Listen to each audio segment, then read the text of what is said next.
J'avais prévu un message, mais je ne ferai pas ce message. Je fais un autre message. Bien, amen. Amen. Je vais parler sur la vraie réponse.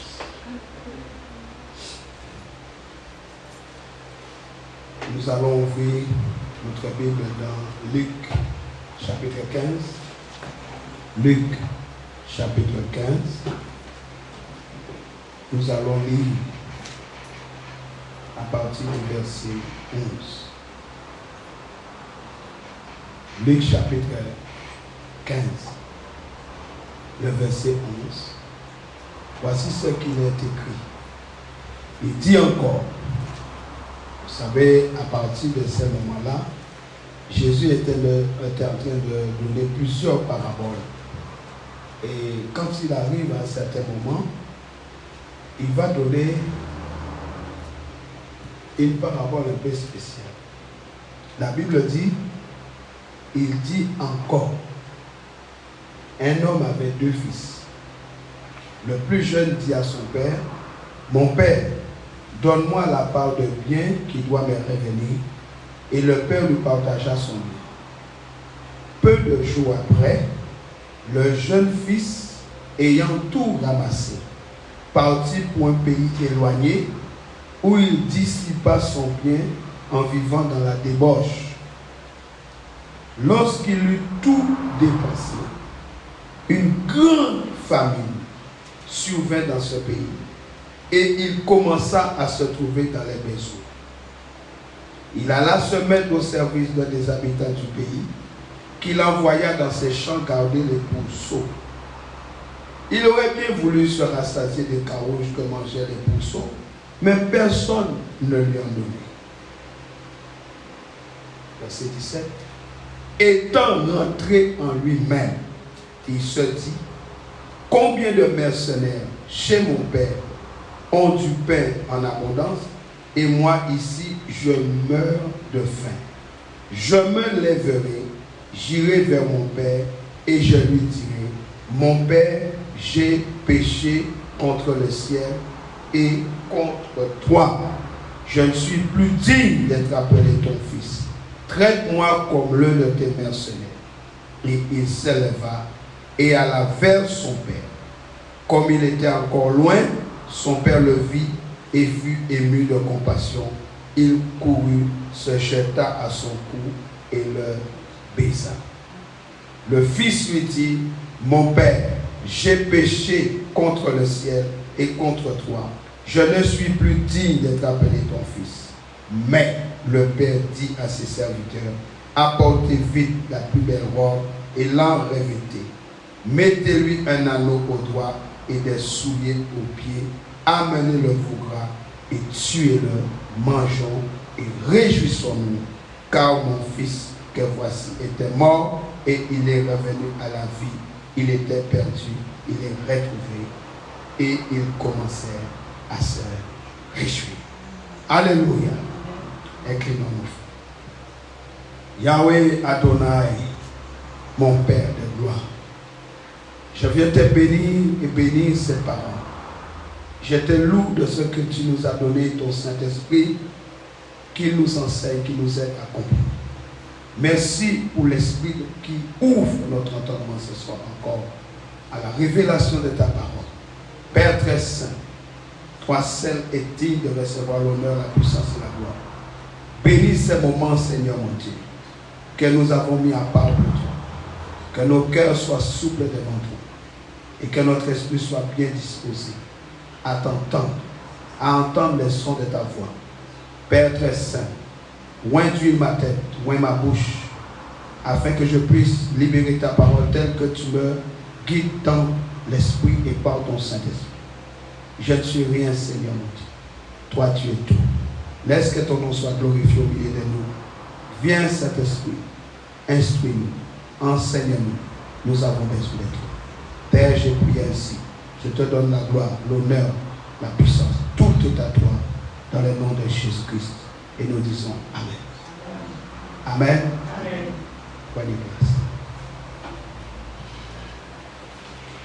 La vraie repentance. Si S'il y a une vraie, il y a forcément une fausse. La Bible nous présente dans ce passage de Luc une situation. Un homme qui avait 2 fils.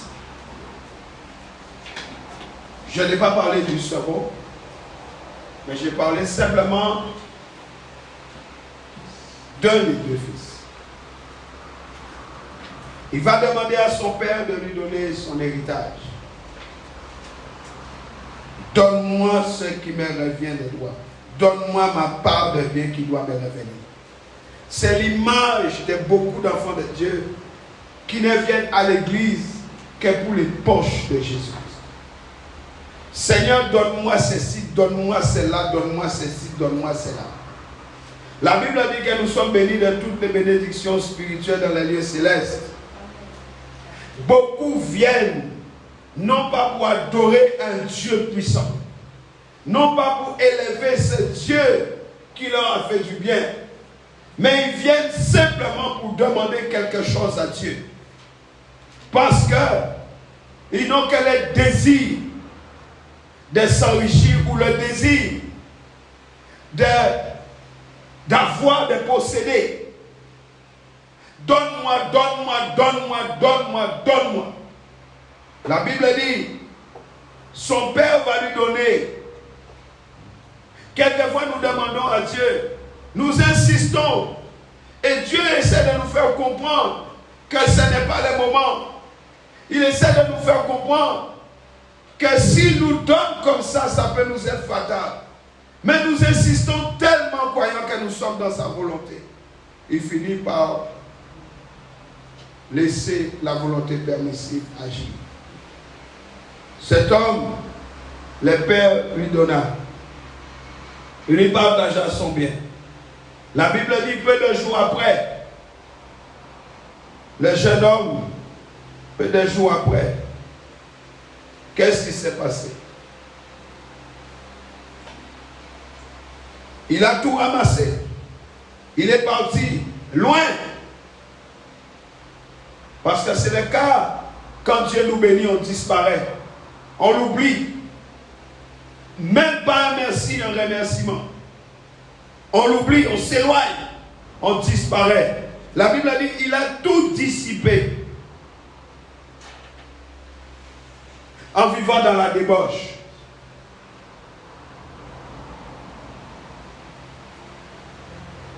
Et lorsque Dieu nous donne, c'est souvent pour que nous puissions donner. Mais lorsqu'on insiste, donne-moi, donne-moi, donne-moi, donne-moi, ce n'est certainement pas pour servir Dieu avec ce qu'il donne. Cet homme a tout pris, mais il est allé où? Il a tout dépensé dans la débauche. La Bible dit, c'est lorsqu'il eut tout dépensé. C'est à ce moment-là qu'une grande famine est arrivée. La famine ne viendra pas quand tu possèdes. La famine viendra quand tu auras tout dépensé. Beaucoup d'enfants de Dieu ne veulent pas s'aimer dans la maison de Dieu. Beaucoup ne veulent pas soutenir l'œuvre de Dieu. Mais ce qu'ils ne savent pas, c'est que ce que Dieu donne, il donne pour que cela soit utilisé pour son œuvre. Regardez Israël. Quand Israël a quitté l'Égypte, les Égyptiens, Dieu leur a dit, demandez-leur de l'or, demandez-leur de l'argent, demandez-leur. Mais Dieu avait annoncé à son serviteur Abraham que mon peuple allait souffrir pendant 400 ans dans l'esclavage en Égypte. Ce peuple, alors que ce peuple avait souffert 400 ans, ils sont même sortis 430 ans à cause de Moïse. Mais quand ce peuple a quitté l'Égypte, Dieu a dit, demandez aux Égyptiens des vases d'or, de l'argent, des reins. Les Égyptiens couraient pour leur donner leurs biens. Parce que Dieu avait dit, 400 ans plus tôt, je dépouillerai la nation qui aura asservi mon Père. Je vais les dépouiller. Dieu avait dit ça depuis Abraham. 400 ans plus tard, Dieu va dépouiller les Égyptiens tels qu'il l'avait dit. Mes amis, le peuple d'Israël quitte l'Égypte, le peuple quitte l'Égypte et va dans un désert. Un désert. Dieu leur dit, donnez-moi tout ce que je vous ai donné en Égypte. Remettez-le-moi par une offrande volontaire. Et la Bible dit, tous ceux qui avaient le cœur bien disposé ont donné à Dieu. Dieu a demandé au peuple de lui donner de l'or, des reins, de l'argent, tout ce qu'ils ont récupéré en Égypte. Dieu a récupéré. Dieu a dit, donnez-le-moi. Pourquoi? La récompense qui venait de Dieu était beaucoup plus grande que leur possession. Ils avaient récupéré des vases d'or. Ils avaient récupéré les biens des Égyptiens. Mais qu'est-ce que Dieu promettait? Canaan. Un pays de délices. Un pays où coule, la Bible dit, un pays où coule le lait et le miel. Ça veut dire qu'il n'y a pas de pluie. La pluie, c'est le lait. Des fois, nous ne comprenons pas pourquoi il est important de donner volontairement à Dieu. On ne veut pas le faire. Parce qu'on est trop attaché aux choses terrestres. Dieu voyait Canaan. Mais nous savons que malgré tout, le peuple a fait un voleur. Parce que l'Égypte n'avait pas quitté leur cœur. La famine est arrivée.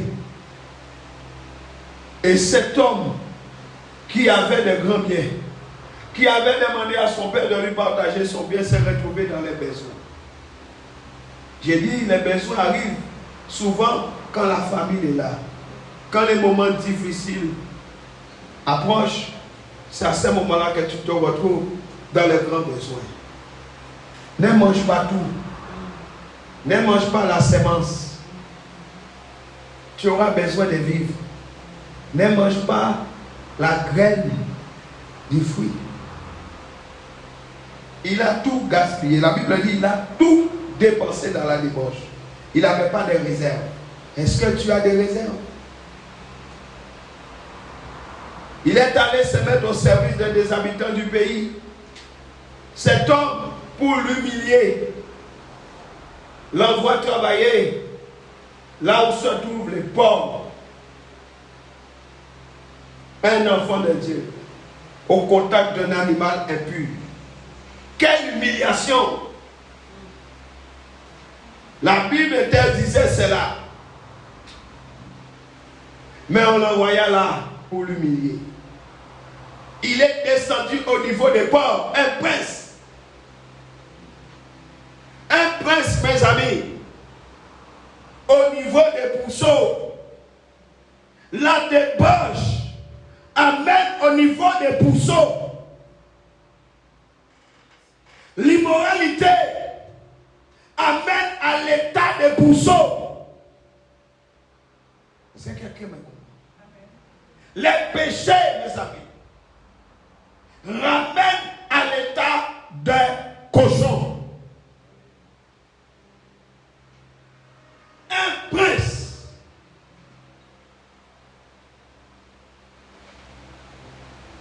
La Bible dit, il aurait bien voulu se rassasier des carouges que mangeaient les pourceaux. Mais personne ne lui a donné. Il était réduit à l'état des pauvres. Mais même les pauvres ne partageaient pas les repas avec lui. Parce que même les pauvres reconnaissaient qu'il n'était pas l'un des leurs. Ça veut dire qu'il était descendu plus bas que la situation des pauvres. Bien-aimés, attention au péché. Attention à la débauche. Attention à l'immoralité sexuelle. Attention à la fornication. Attention. Même les cochons ont refusé de partager les repas.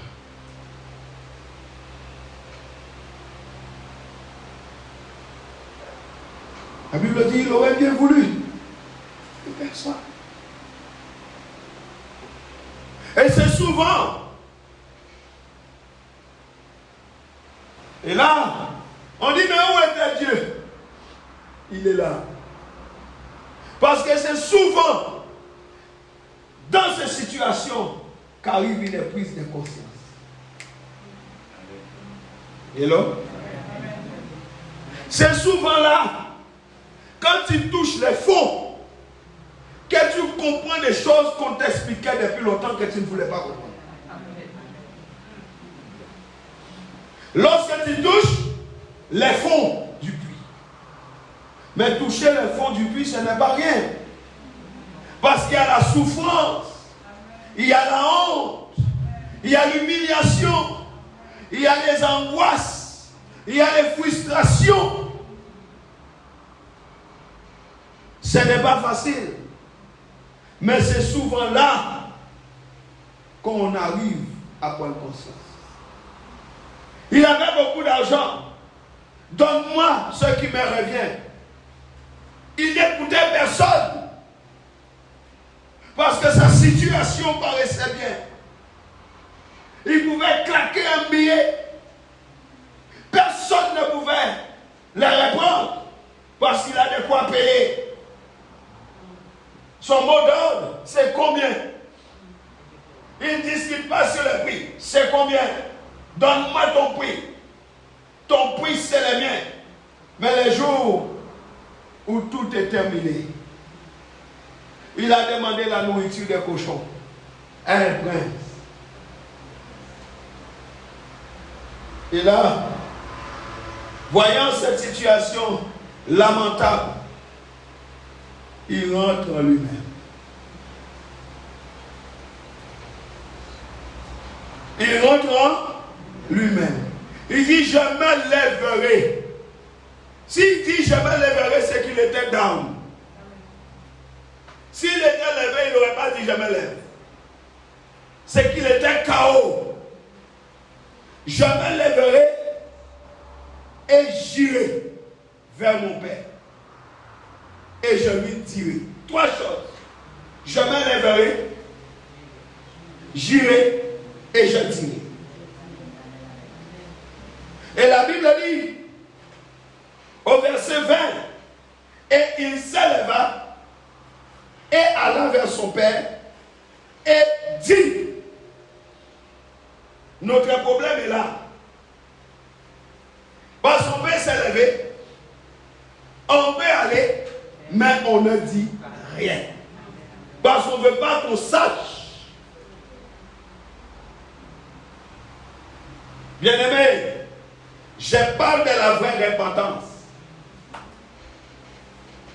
Dans les églises aujourd'hui, dans beaucoup, les chrétiens n'ont pas de vraie repentance. Il y a beaucoup de cinéma. La repentance, mes amis, c'est plus que simplement un regret des actes du passé. Oh, je regrette. Oh, je regrette.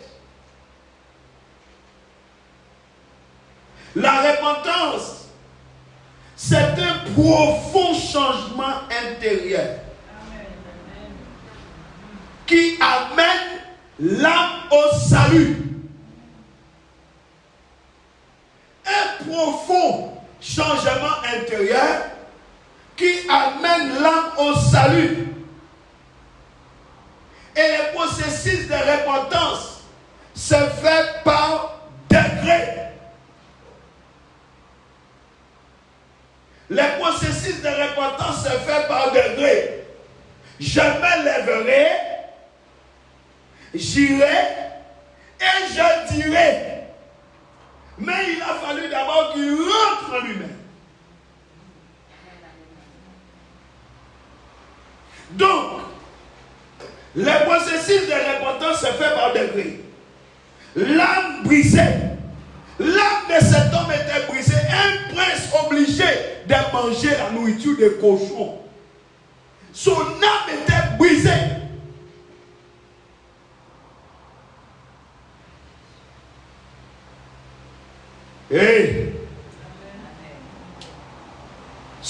processus de repentance qui se fait par degré, l'âme brisée va émerger des profondeurs des ténèbres. L'âme va sortir des profondeurs des ténèbres pour se hisser lentement aux marches du pardon. Pour se hisser lentement aux marches du pardon, qui vont de nouveau la baigner de lumière. Quelqu'un me comprend? J'ai dit, l'âme brisée va sortir des profondeurs des ténèbres pour se hisser lentement aux marches du pardon, qui vont de nouveau la baigner de lumière. Pourquoi le Père dit, mon fils qui était mort est revenu à la vie. Car la mort, c'est les ténèbres. La vie, c'est la lumière. Il est passé de la mort à la vie, des ténèbres à la lumière. Par un processus. Que quelqu'un dise degré. Alléluia. Qu'est-ce que je suis en train de dire? Je suis en train de nous dire que la repentance, c'est une attitude qui fait passer des ténèbres à la lumière. Alléluia. Alléluia. Alléluia. La Bible dit, il s'éleva et alla vers son père. Comme il était encore loin, son père le vit et fut ému de compassion. Il courut se jeter à son cou et le baisa. Ce jeune homme a pris le chemin de la restauration. La repentance t'emmène sur le chemin de la restauration. La repentance te place sur le chemin de la restauration. La restauration est venue après.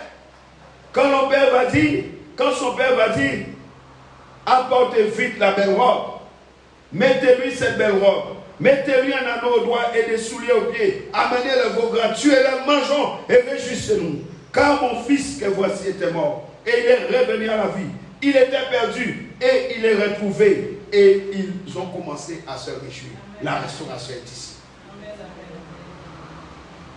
Bien-aimés, je parle de la vraie repentance. Il faut faire cesser les cinémas dans les églises. Dans l'église de Jésus-Christ. Il faut arrêter les cinémas. La Bible dit dans le Psaume 51, versets 3 à 5. David, c'est quand il va pécher avec Bathsheba et il va tuer Uri, son mari. David prend conscience, il dit, oh Dieu, aie pitié de moi dans ta bonté. Selon ta grande miséricorde, efface mes transgressions, lave-moi complètement de mon iniquité et purifie-moi de mon péché. Car je reconnais mes transgressions et mon péché est constamment devant moi. Je parle d'une attitude.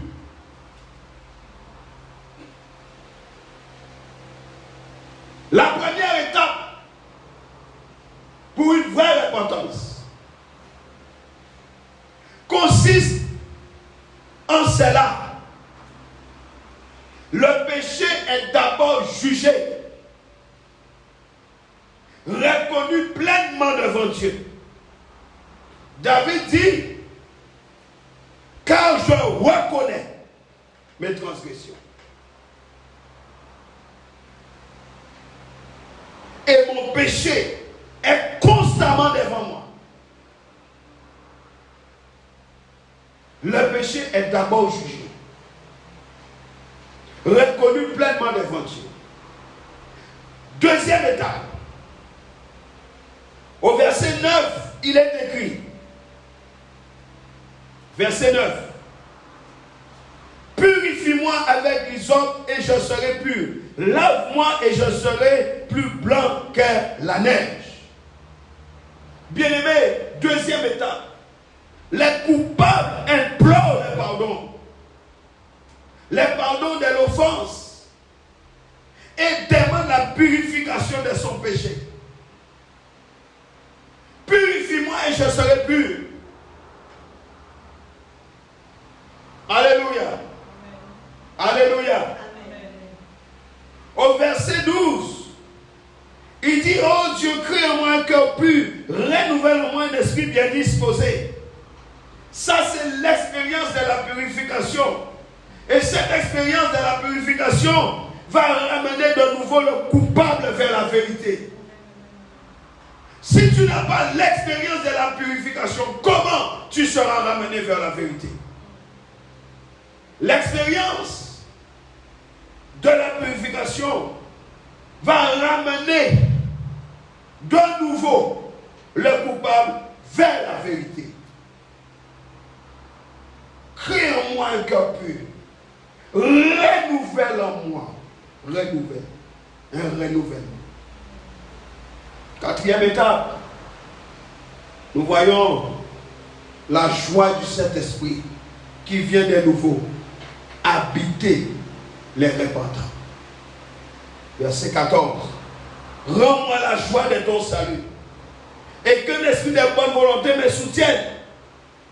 Donne-moi la joie. La joie, non pas la joie du monde, mais la joie de l'esprit. La joie du Saint-Esprit vient habiter de nouveau le cœur repentant. Et au niveau de la cinquième étape, nous lisons au verset 15, il dit quoi? J'enseignerai tes voies à ceux qui les transgressent. Et les pécheurs reviendront à toi. J'enseignerai tes voies. Le pardon, mes amis, amène l'esprit de témoignage et de service. Il y a vu des gens qui demandent pardon à Dieu, mais qui deviennent plus méchants. Ils jeûnent, mais ils deviennent plus mauvais. Plus ils jeûnent, plus ils deviennent mauvais. On aurait dit que les jeûnes sont mauvais.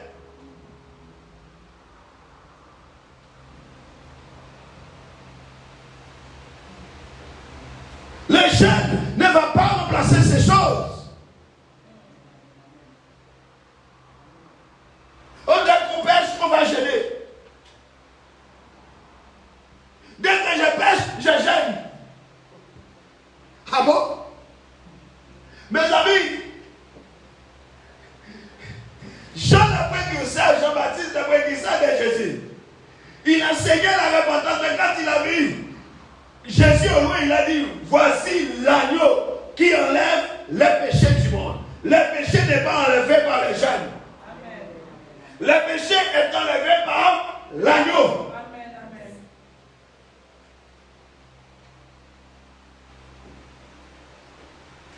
Ils ont demandé pardon, mais la langue est sale. Ils ont demandé pardon, mais allez regarder leur comportement et leurs attitudes. Mais ils demandent pardon tous les jours. Allez les regarder en dehors de l'église.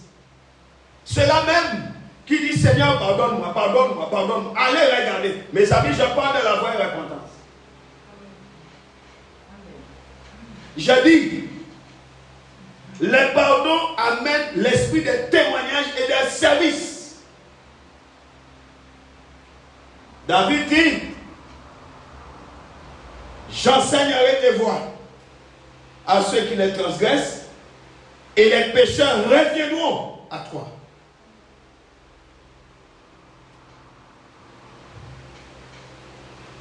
Sixième étape. Le pardon amène aussi la reconnaissance du cœur et l'adoration. Le verset 16, David continue. Oh Dieu, Dieu de mon salut, délivre-moi du sang versé. Délivre-moi de quoi? Du sang versé. Et ma langue célébrera ta miséricorde. La reconnaissance et l'adoration. Ma langue célébrera quoi? Ta miséricorde.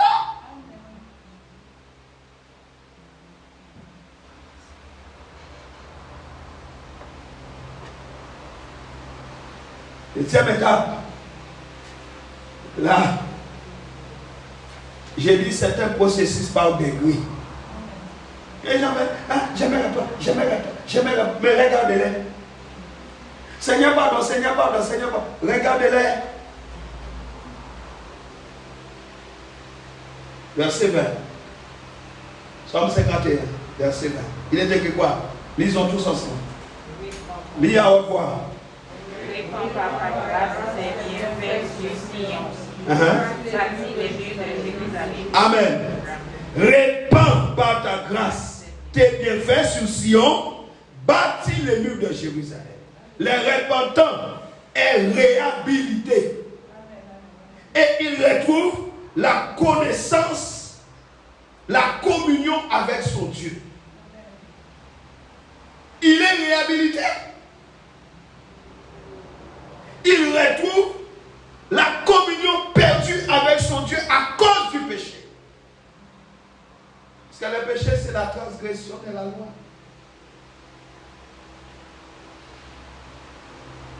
Répands par ta grâce tes bienfaits sur Sion. Bâtis les murs de Jérusalem. Mais il fallait une prise de conscience.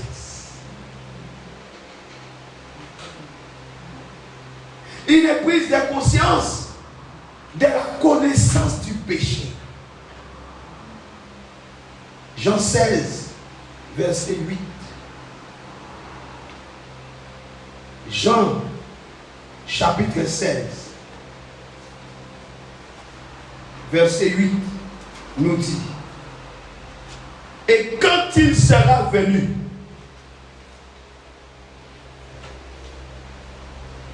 il s'agit du Saint-Esprit, il convaincra le monde en ce qui concerne leur péché, la justice et leur jugement.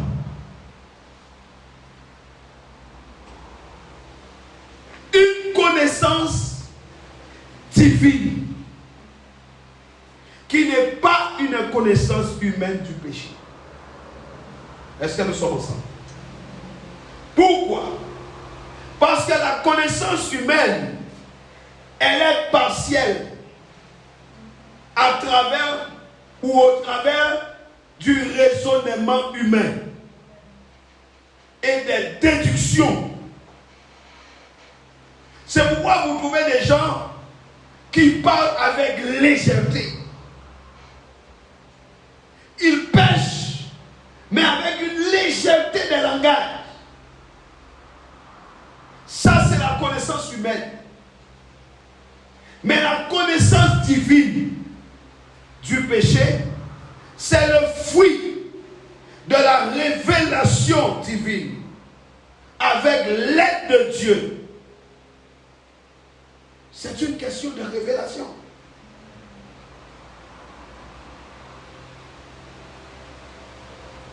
Et là, le péché est vu comme un sabre, un coutelas, une épée, un couteau qu'on enfonce dans le cœur de Dieu.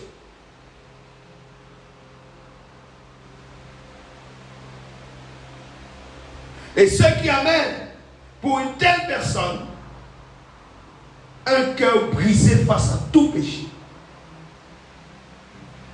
Et c'était l'état de ce jeune homme. Son cœur était brisé. Il dit: j'ai péché contre le ciel et contre toi, mon Père.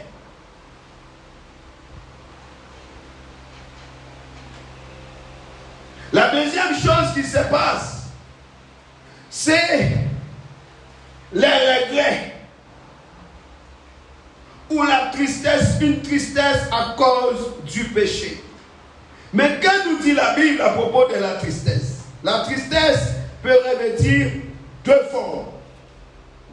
2 Corinthiens 7, verset 10. La Bible dit, en effet, la tristesse selon Dieu produit une repentance à salut, dont on ne se répand jamais, tandis que la tristesse du monde produit la mort. Deux formes de tristesse. Une tristesse selon Dieu et une tristesse selon le monde. La Bible dit que la tristesse selon le monde produit la mort, tandis que la tristesse selon Dieu produit une repentance à salut dont on ne se répand jamais. La tristesse selon le monde est superficielle et ça vise à être vu par les hommes. C'est ça que faisaient les scribes et les pharisiens. L'apôtre Paul dit, jamais réjoui à cette heure, non pas de ce que vous avez été attristés, mais de ce que votre tristesse vous a porté à la repentance. Car vous avez été attristés selon Dieu, afin de ne recevoir de notre part aucun dommage. La tristesse selon le monde conduit à la haine du moi. Et cela peut amener au suicide. Alléluia. Alléluia. Amen. Matthieu 27, verset 3 à 5.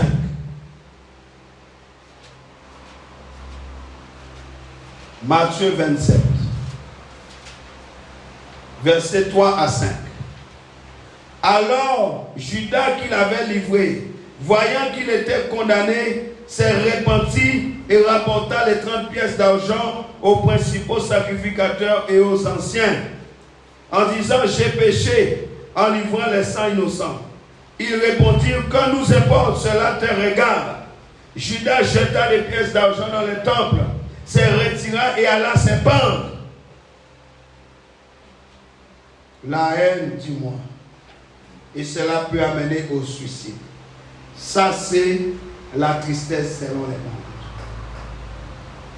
Elle conduit au remords et à la mort physique. La tristesse selon Dieu. Genèse 6. Genèse 6, verset 6 nous dit, lisez cela avec moi. L'Éternel s'est repenti d'avoir fait l'homme sur la terre et il fut affligé en son cœur. Une tristesse profonde, mes amis. Une tristesse intense. Romains 9, 9 nous dit, Romains 9, chapitre 9.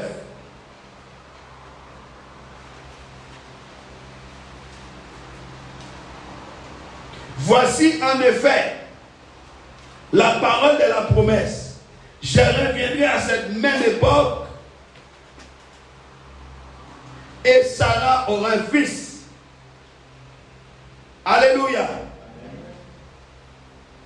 Elle vise à être vue par Dieu. La tristesse, selon Dieu, vise à être vue par Dieu. La tristesse selon le monde vise à être vue par les hommes. Et la tristesse selon Dieu conduit à la haine du péché. Elle conduit à la repentance et à la vie.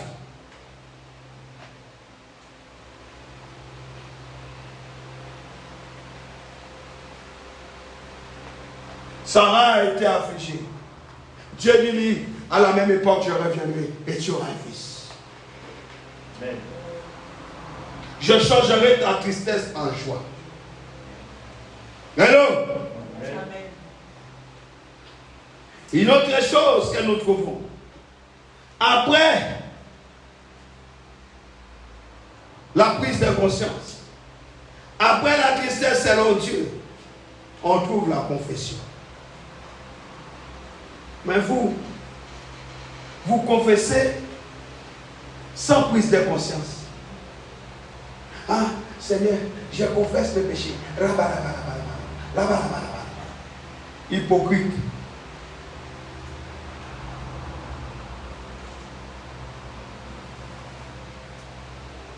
La confession, après la prise de conscience, de la connaissance du péché. Après la tristesse, selon Dieu, qui ramène à la repentance. La confession. Et lorsque la confession intervient, on confesse exactement ce que Dieu connaît, comme nécessitant une confession, puisque rien ne peut être caché devant Dieu. Il voit tout, il sait tout. C'est lui qui a exposé les péchés. Alors pourquoi on lui cache la vérité? Donc quand on va confesser, on confesse exactement ce que Dieu connaît comme nécessitant une confession, puisque c'est lui qui a exposé les péchés. Le Saint-Esprit convainc des péchés. Donc ce n'est pas la peine de mentir. Ce n'est pas la peine de contourner. Nous avons des chrétiens qui contournent les péchés. On contourne. Oh, le pasteur ne voit pas. Le pasteur ne sait pas. Donc je peux lui mentir. Je peux lui raconter n'importe quoi. Il n'y a pas de souci. Gloire à Dieu. Alléluia. Amen.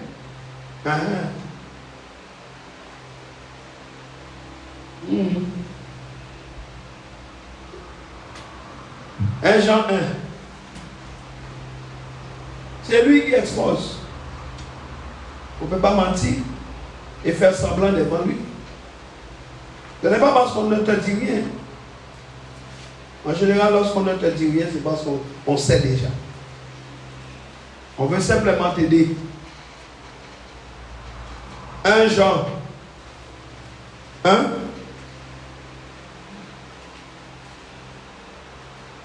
Versets 8 et 9. Si nous disons que nous n'avons pas de péché, nous nous séduisons nous-mêmes. Et la vérité n'est point en nous.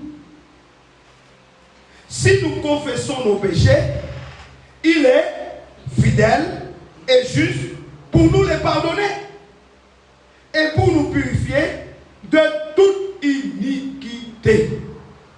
Est-ce que nous sommes là? Si nous disons que nous n'avons point, que nous n'avons pas de péché, nous nous séduisons nous-mêmes.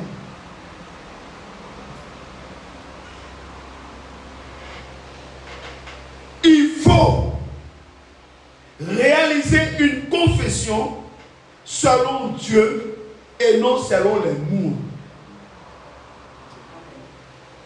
Alléluia. Amen. Alléluia. Amen. J'ai dit une confession selon Dieu et non selon les mondes. Et là figure la demande des pardons. Proverbe 28, verset 13. Proverbe 28.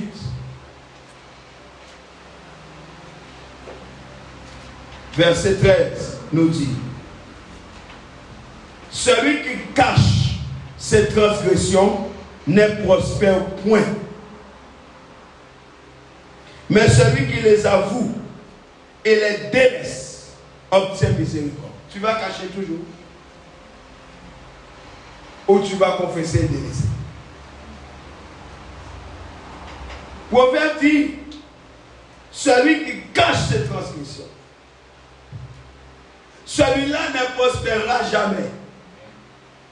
Prospérer ici, ce n'est pas l'argent. Hein. C'est avancer, croître, devenir mature. C'est ta vie qui est en jeu là. Ça veut dire que tu n'avanceras jamais. Tu resteras bloqué, lié, enchaîné. Enchaîné. Des enfants de Dieu enchaînés par les péchés.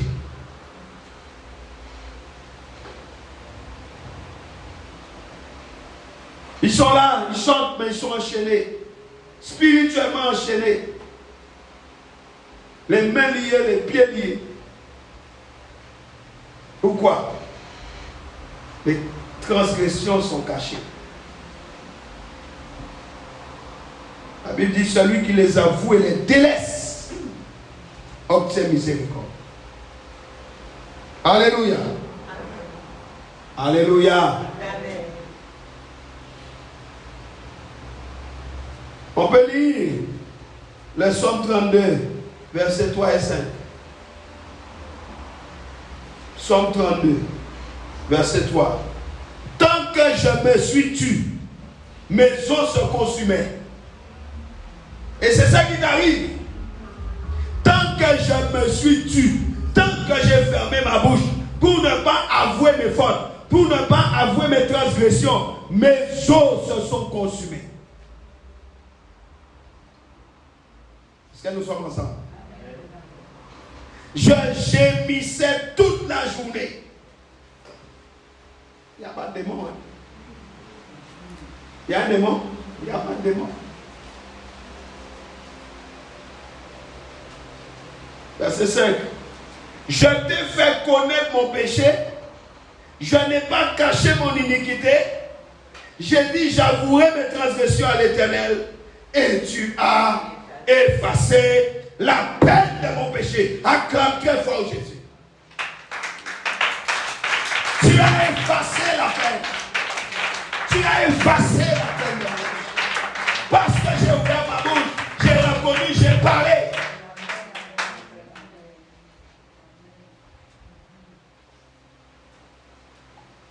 Et avec ça, la décision, vous voyez, la décision d'échanger des vies. Cette décision se manifeste par l'abandon du péché. L'abandon du péché qui pousse à crier à l'Éternel Dieu pour obtenir de l'aide.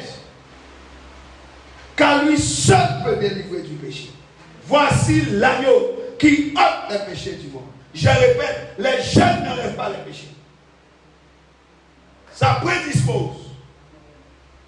Mais c'est le sang de Jésus qui est le sang de l'expiation. Voici l'agneau qui enlève le péché du monde. Ne changez pas la Bible.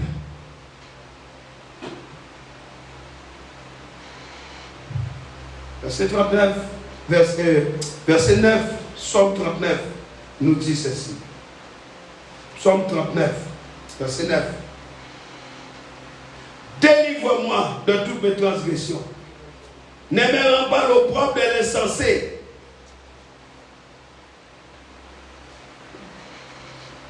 C'est lui seul qui peut délivrer du péché. Voilà pourquoi nous crions à l'Éternel Dieu notre Père pour obtenir de l'aide. Je parle de l'abandon du péché. Abandonner. Dites abandonner.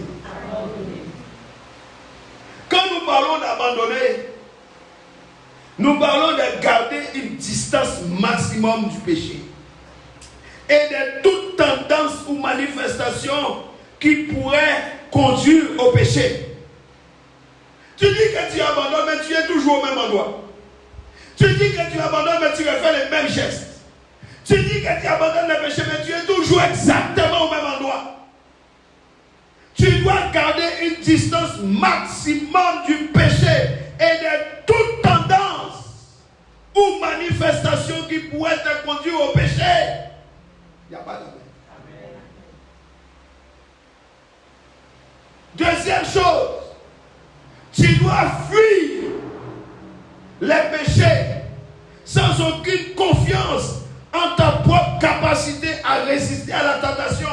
Fuyez. Ah, je pourrais tenir. Tu pourrais tenir.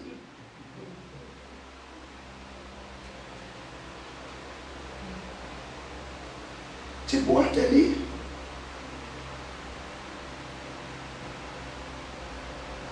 Deuxièmement, il faut abandonner les motifs, les pensées, les paroles, les regards et les actes qui conduisent à l'acte du péché. Tu dois abandonner ça. Enlève les numéros des téléphones. Il n'y a pas d'amen.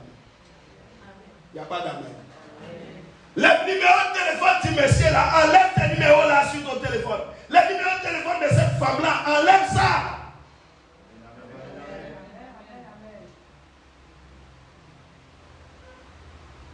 Retire ces numéros là sur ton téléphone. Hello? Amen.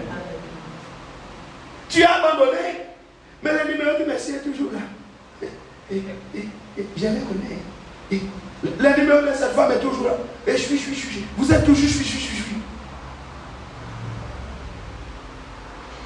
Si je parle à quelqu'un. Est-ce que je parle à quelqu'un? Amen. Tu vas enlever ce numéro-là sur ton téléphone. Parce que c'est un motif de péché. Ça te donne des pensées de péché. Et je ne sais pas quelle photo on t'envoie sur Instagram, sur WhatsApp. Qu'est-ce que tu reçois comme photo? Des paroles. J'aime tes yeux. J'aime tes yeux. Les regards. Les actes qui conduisent à l'acte du péché.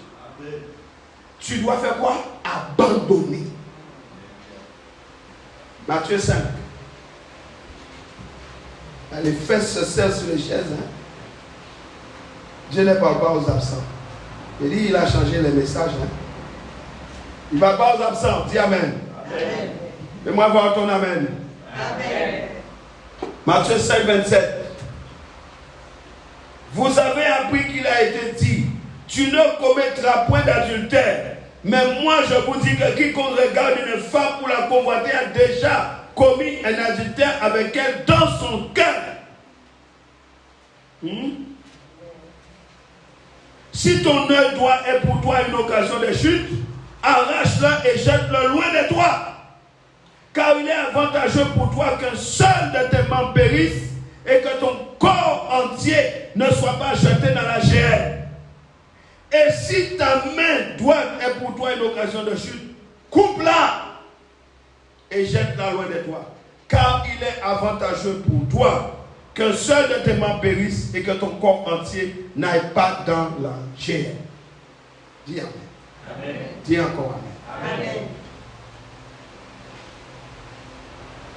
Amen. Aïe. J'ai parlé de l'abandon.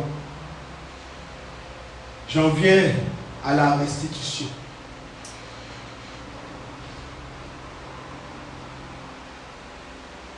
La personne qui a véritablement vu le mal que son péché a causé aux autres, non seulement arrangera les choses avec Dieu, mais va œuvrer de toute sa force, autant que cela lui est humainement possible pour arranger les torts qui ont été causés aux autres par ses péchés. Tu fais du mal aux gens et tu mens comme pas possible. Tu causes du tort aux autres, mais tu fais rien pour réparer les torts que tu as commis. Au lieu de cela, tu manifestes l'arrogance et tu mens.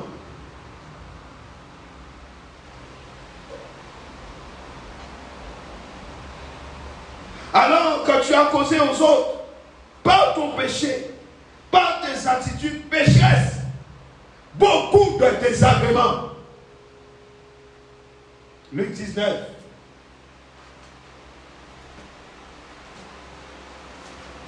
Ah, tu dis, si tu savais, tu ne serais pas venu, hein, et tu es déjà là.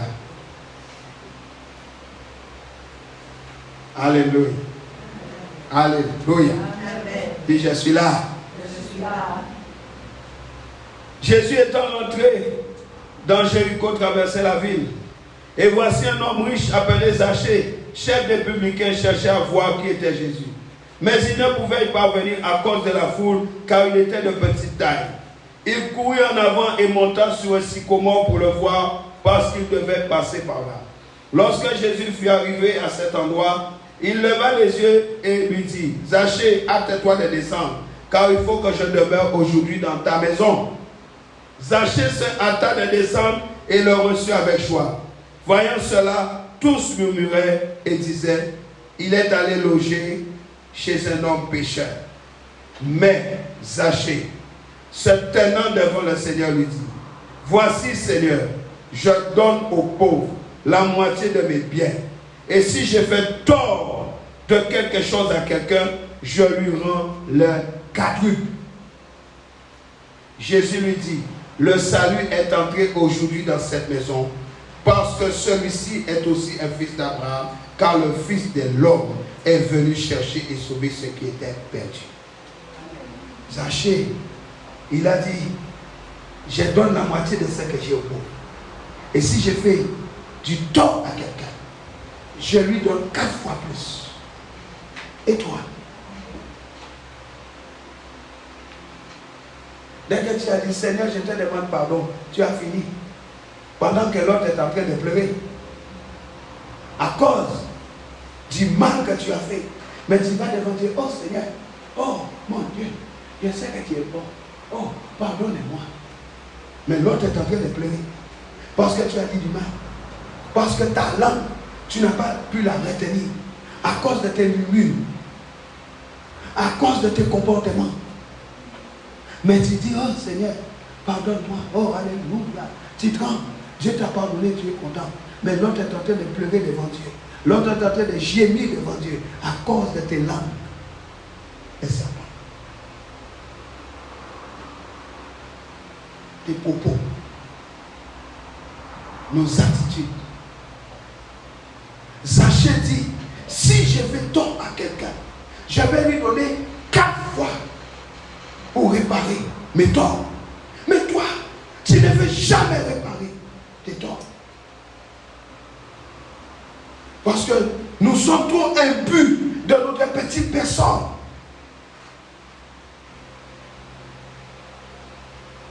Nous avons trop de la hauteur pour descendre.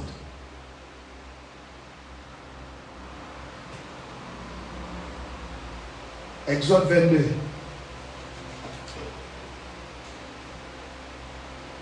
On blesse. On blesse. On blesse et on blesse. Exode 22.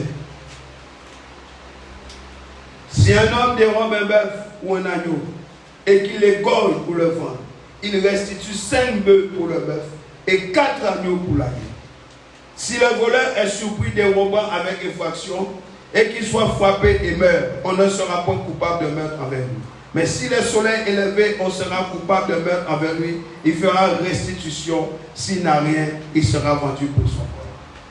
Déjà, Dieu donnait dans la loi les lois relatives à la propriété et aux mœurs. Vous pourrez lire ces passages d'Exode jusqu'au verset 15.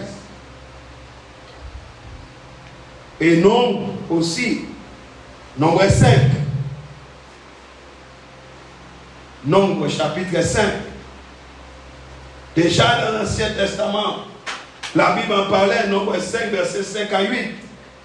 Nous dit, l'Éternel parla à Moïse et dit, parle aux enfants d'Israël, lorsqu'un homme ou une femme péchera contre son prochain en commettant une infidélité à l'égard de l'Éternel et qu'il se rendra ainsi coupable, il confessera son péché et il restituera dans son entier l'objet mal acquis, en y ajoutant un 5e. Il le remettra à celui envers qui il s'est rendu coupable. S'il n'y a personne qui ait droit à la restitution de l'objet mal acquis, Cet objet revient à l'Éternel, au sacrificateur, outre le bélier expiatoire avec lequel on fera l'expiation pour les coupables. Mais tu voles, tu es tranquille. Tu triches, tu es tranquille. Oh, mais pasteur, j'ai jeûné.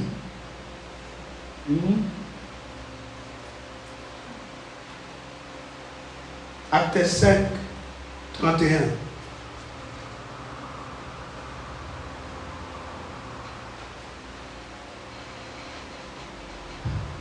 Acte, chapitre 5, verset 31. La Bible dit, Dieu l'a élevé par sa droite comme prince et sauveur pour donner à Israël la repentance et le pardon des péchés. Dieu a élevé Jésus.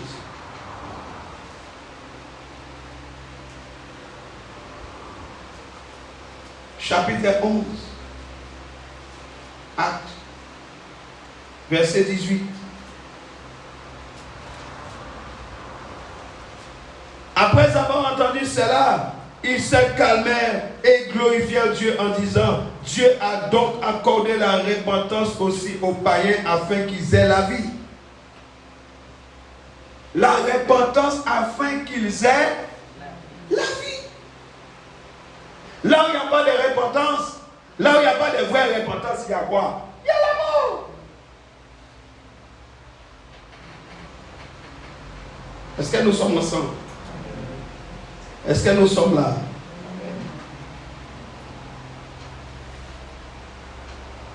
On va lire Romains 2, verset 4.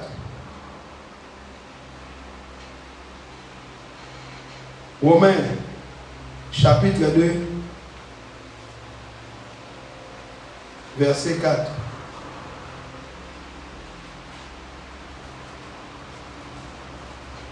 La Bible dit, on va voir au verset 3.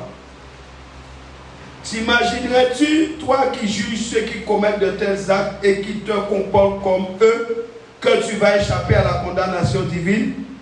Ou alors, méprises-tu les trésors de bonté, de patience et de générosité déployés par Dieu, sans te rendre compte que sa bonté veut t'amener à changer? La bonté de Dieu nous pousse à la repentance. 2 Timothée 2, 27.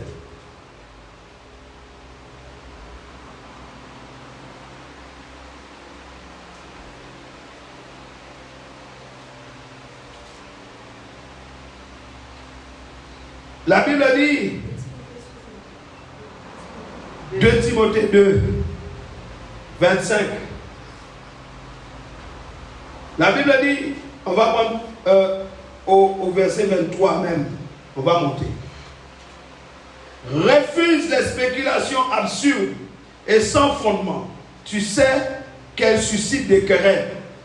Or, il n'est pas convenable pour un serviteur du Seigneur d'avoir des querelles, qu'il se montre au contraire aimable envers tout le monde, capable d'enseigner et de supporter les difficultés. Il doit instruire avec douceur les contradicteurs. Qui sait si Dieu ne les amènera pas ainsi à changer d'attitude pour connaître la vérité. Voilà pourquoi je dis que nous devons avoir toujours un cœur de pardon. Parce que tu ne sais pas où se cache un instrument de Dieu que tu tiens dans ton cœur. Je l'ai dit, je l'ai répété. 2 Pierre 3, 9. 2 Pierre 3, verset 9. Le Seigneur n'est pas en retard dans l'accomplissement de sa promesse, comme certains se l'imaginent. Il fait simplement preuve de patience à votre égard, car il ne veut pas qu'un seul périsse. Il voudrait au contraire que tous parviennent à se convertir, à la repentance. Bien-aimés, la vraie repentance est une grâce de Dieu. Il voudrait que tous parviennent à la repentance. C'est une grâce de Dieu. Nous devons persévérer chaque jour dans cette attitude, dans une attitude d'humilité. Confessez aussitôt tout péché reconnu et saisir la purification que nous offre le sang précieux de Jésus-Christ pour connaître une marche dans la lumière. Alléluia. J'aimerais relire 1 Jean 1 encore. 1 Jean 1, versets 6 et 7. Si nous prétendons être en communion avec lui, tout en vivant dans les ténèbres, nous sommes des menteurs. Et nous n'agissons pas comme la vérité l'exige de nous. Mais si nous vivons dans la lumière, tout comme Dieu lui-même est dans la lumière, alors nous sommes en communion les uns avec les autres. Et parce que Jésus, son Fils, a versé son sang, nous sommes purifiés de tout péché. Alléluia. Alléluia. Amen. La repentance envers Dieu n'a d'effet que si elle est suivie de la foi en Jésus-Christ. La foi dans l'œuvre et la croix. Acte 20, 21.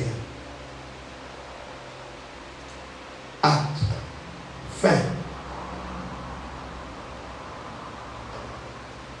21 nous dit, sans cesse, j'ai appelé juifs et grecs à se tourner vers Dieu et à croire en Jésus notre Seigneur. Repentance et foi dans l'œuvre de la croix. Alléluia. Alléluia. Amen. La repentance dispose le cœur à l'humilité et à l'acceptation du pardon. Je répète que seul Jésus nous a acquis sous la croix. Jean 1, Jean dit, et le sang de Jésus pour nous purifier de tout péché. David a dit, purifie-moi par l'hysope et je serai pur. Jean a dit, Jean-Baptiste, voici l'agneau qui ôte les péchés du monde. Il n'y a que Jésus, le sang de Jésus, le sang de l'expiation. La vraie repentance produit un dégoût du péché. Tu dois être dégoûté. Une rupture des mauvaises attitudes, habitudes, suivies jusque-là. Il s'agit par un changement de vie. Un changement de vie. Des produits quoi? Des fruits dignes de la repentance. Acte 26, 20. Acte 26, 20. Mais je me suis adressé d'abord aux habitants de Damas et à ceux de Jérusalem, puis à ceux de toute la Judée et enfin aux païens. Et je leur ai annoncé qu'ils devaient changer, se convertir à Dieu et traduire ce changement par des actes. Les fruits de la repentance. Des fruits dignes de la repentance. Produisez du fruit digne de la repentance. Beaucoup de gens, beaucoup de chrétiens, même ici, savent très bien qu'ils ont mal agi. Mais ils ne veulent pas en demander pardon à Dieu. Ils continuent à murmurer, ils continuent à murmurer, ils continuent à murmurer, ils continuent à cacher la vérité. Tu peux cacher la vérité devant Dieu? Comment tu peux venir dans la présence de Dieu et mentir? Comment tu peux venir dans la présence de Dieu et dissimuler? Comment tu peux venir dans la présence de Dieu, et croire que Dieu ne sait pas? Ils ne veulent pas se repentir. Ils ne veulent pas demander pardon. Mais laisse-moi te dire une chose. Si Jésus revient, ta direction c'est l'enfer. J'ai dit, si Jésus revient et te trouve dans cet état, tu iras direct en première classe en enfer.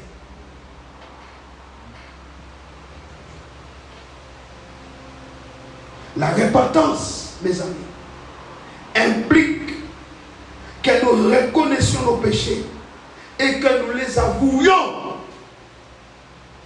1 Jean 1,9.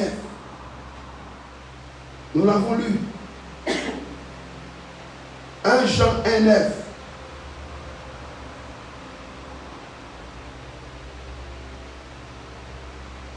Si nous reconnaissons nos péchés, il ne s'agit pas de dissimuler, il ne s'agit pas de cacher. Si nous reconnaissons nos péchés, la fidélité de Dieu rentre en cause quand nous reconnaissons nos torts. Il est fidèle et juste. Et par conséquent, il nous pardonnera nos péchés et nous purifiera de tous les mal que nous avons commis. Si nous reconnaissons d'abord, il est fidèle et juste. Vous voulez la fidélité de Dieu sans reconnaissance de vos torts. Ah, Dieu est fidèle. Ah, Dieu est bon. Dieu connaît toutes choses. Il connaît toutes choses.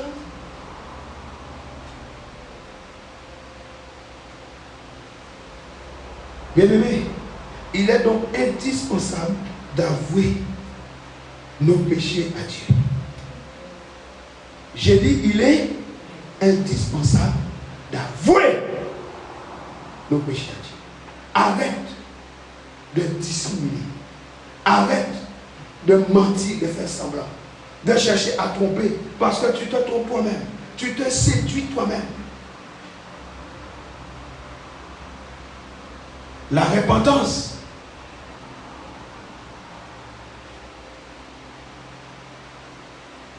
se produit dans notre cœur.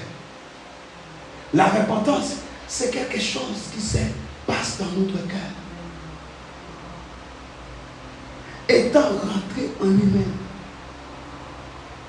il s'est dit, étant rentré en moi-même, je me suis dit, je me lèverai, j'agirai et je dirai, Père, j'ai péché contre le ciel, j'ai péché contre toi.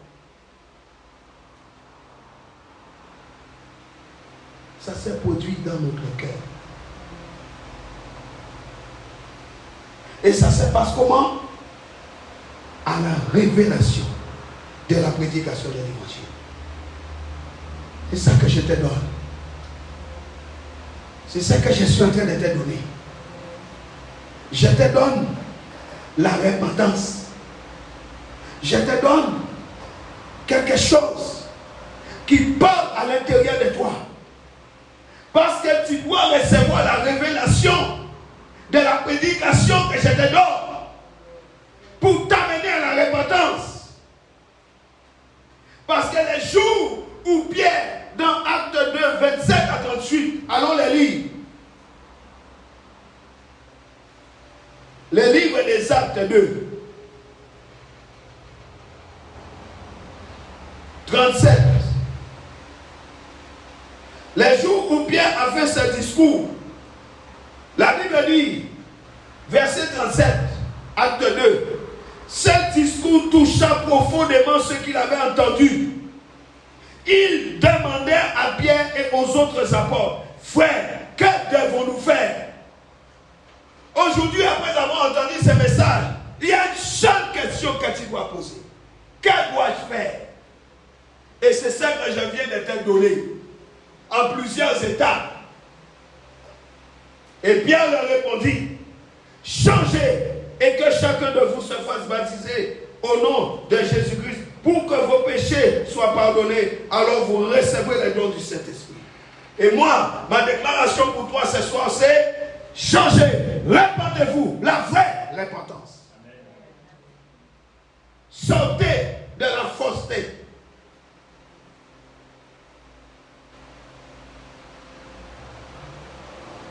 Ça se passe dans le cœur.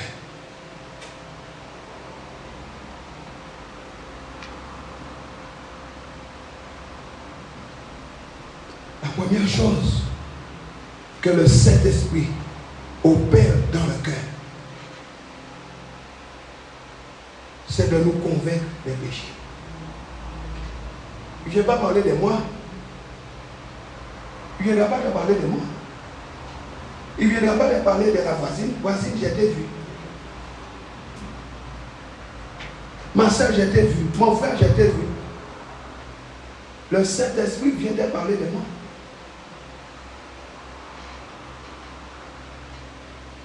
Il convainc des péchés. Jean 16.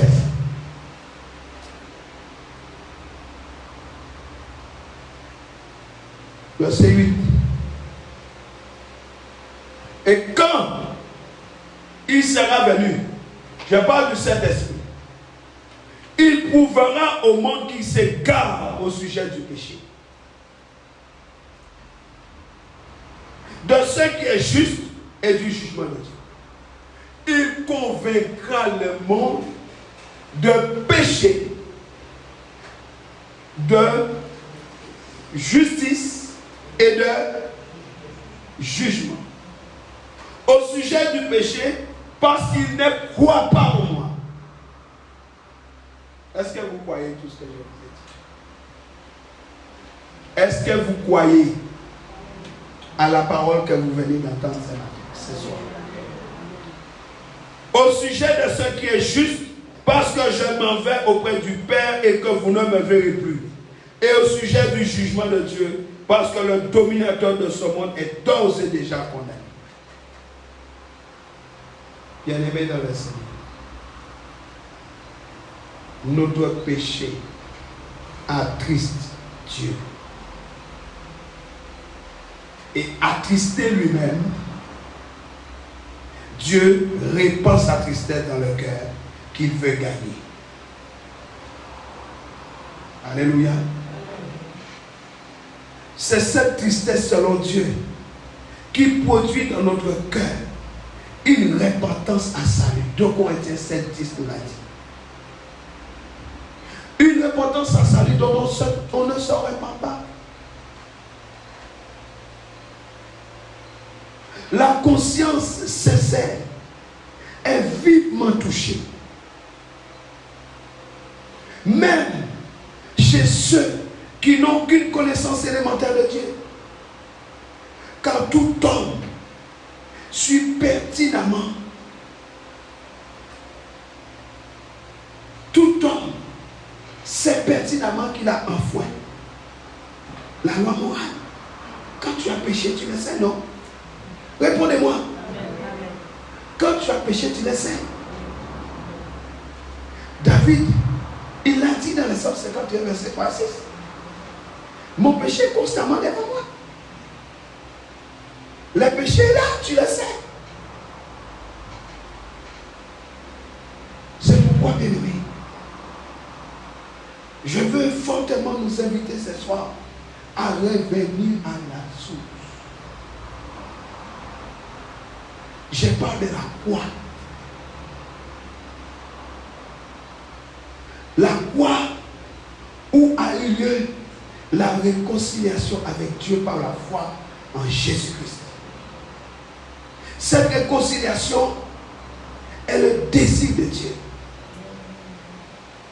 Mais la foi en Jésus-Christ n'est pas spontanée. La foi n'est pas spontanée. La nature humaine s'oppose à la foi. Ta chair s'oppose. C'est pourquoi tu es dans tous tes états là.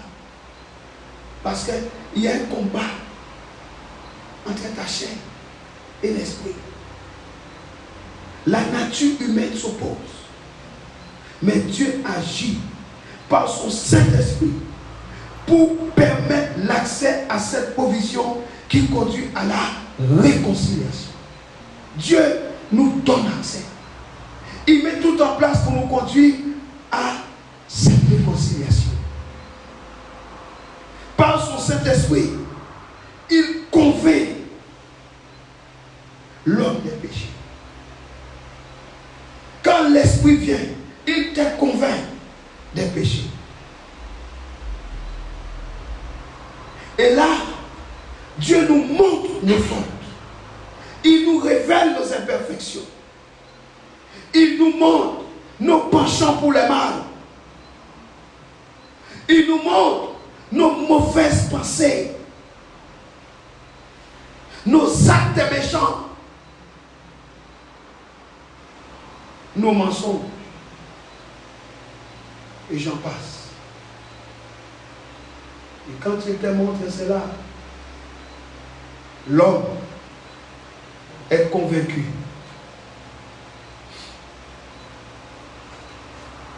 Cet homme est allé avec les cochons. C'est l'image des mauvaises pensées. C'est l'image de la débauche. C'est l'image des actes mauvais.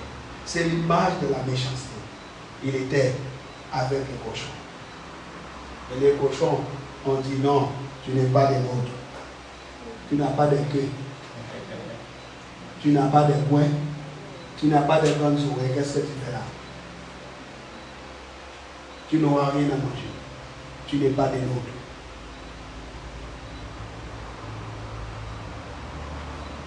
Et il est convaincu. Et il prend conscience de la nécessité d'être lavé de toute souillure. Il a pris conscience de la nécessité de se débarrasser de la débauche. Est-ce que tu as ce soir conscience de la nécessité de te débarrasser de toutes les souillures qui ont sali ta robe? La conférence vient de terminer. Vient de se terminer. Quel est l'état de ta robe aujourd'hui? La conférence vient de se terminer. Mais quel est l'état de ta robe?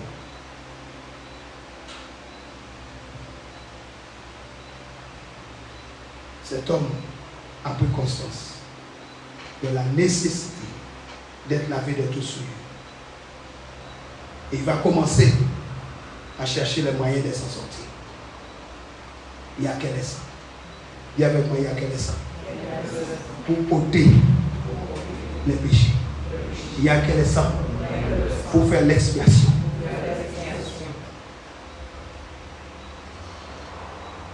Voici l'agneau qui ôte les péchés du monde. Et là, il devient réceptif à toute solution. Il devient réceptif à toute solution dans son besoin pressant des changements. Et je dis, même à une solution irrationnelle. Et c'est là que tu interviens en tant qu'enfant de Dieu pour lui amener la vérité. Mais le problème, c'est que tu lui amènes les mensonges. Le problème, c'est que tu lui amènes les émotions. Le problème, c'est que tu lui amènes les sentiments. Il est déjà dans les péchés. Il cherche à s'en sortir par une prise de conscience. Mais toi, tu lui dis, ça va aller. Ça va aller comment? Il faut qu'il sorte de là. Mais tu ne vas pas les confronter avec le Messie avec lequel il est tombé. Ça va aller comment? En enfer, ça va aller. Oh, ne t'inquiète pas. Mais oui, il faut qu'il s'inquiète. Son âme est en danger.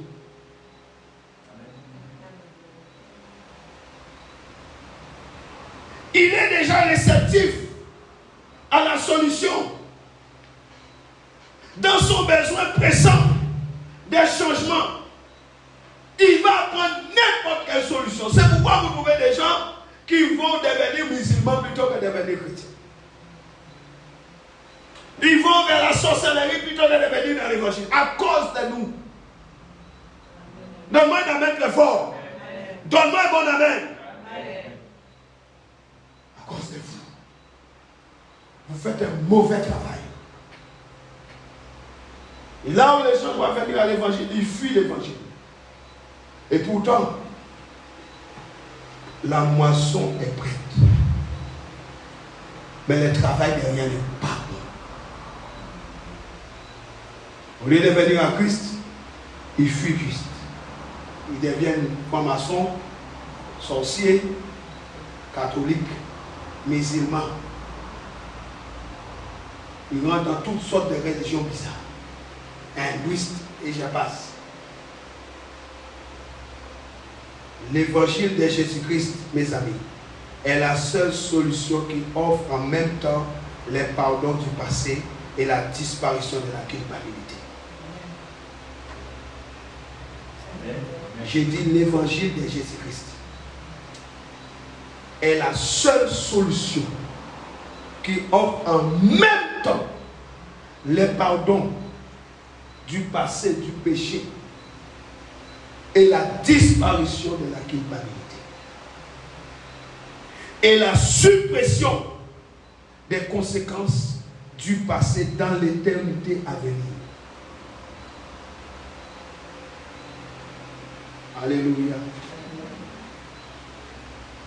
L'évangile de Jésus-Christ ouvre la porte au Saint-Esprit par la foi.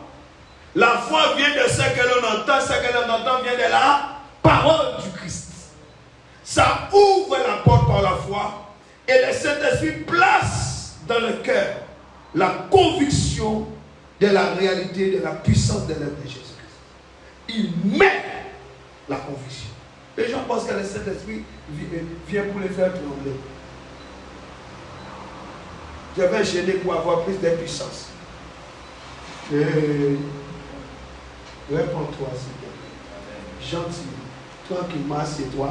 Il cherche.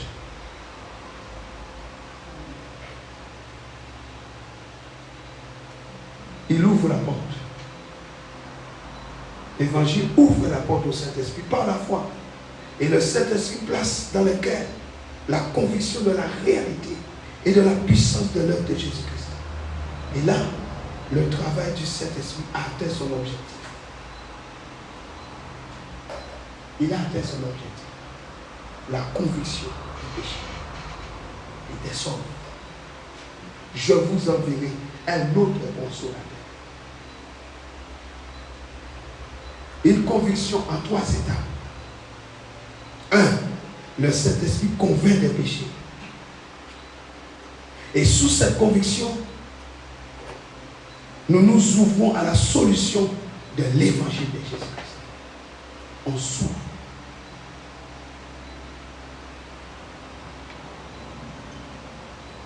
Le Saint-Esprit convainc des péchés. Ensuite, sous cette conviction, nous nous ouvrons à la solution de l'évangile.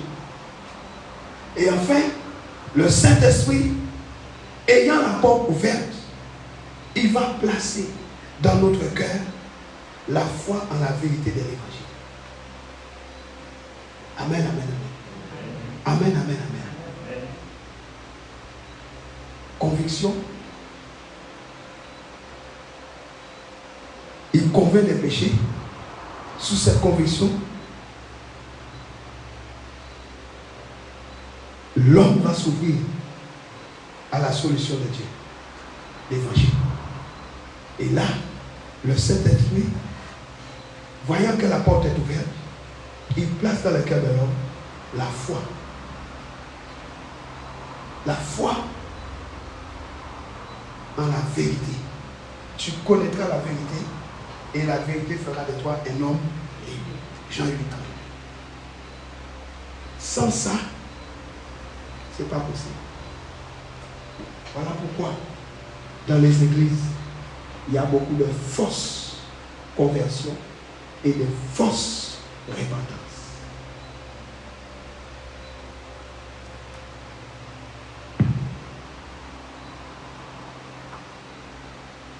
Est-ce que nous pouvons nous lever?